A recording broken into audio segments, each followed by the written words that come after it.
السلام علیکم محترم ناظرین، آئی ہوپ کہ آپ خیریت سے ہوں گے۔ آج ہم آپ کو ایک اور دلچسپ کہانی سنانے والے ہیں یا واقعہ سنانے والے ہیں جس کے بارے میں آپ نے پہلے کہیں بھی نہیں سنا ہوگا۔ آئیے ہم واقعہ کی طرف چلتے ہیں۔ ایک گاؤں میں ایک درزی رہا کرتا تھا۔ وہ بہت ایماندار تھا۔ اس کی ایمانداری کے بہت سے قصے تھے۔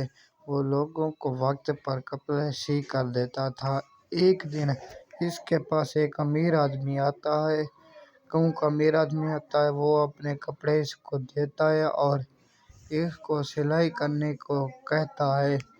وہ درزی اس کے کپڑے سیتا ہے اور اس کی تیاری میں لگ جاتا ہے اور اس کپڑے میں تھوڑا سا ٹکڑا بچ جاتا ہے اور وہ سوچتا ہے کہ میں اس کو اپنے پاس رکھ لوں، لیکن جب وہ آدمی آتا ہے تو وہ اسے واپس دے دیتا ہے اور وہ آدمی اس کی ایمانداری کو دیکھ کر بہت ہی خوش ہوتا ہے اور اس کی ایمانداری کے قصے کئی گاؤں میں جا کر بتاتا ہے۔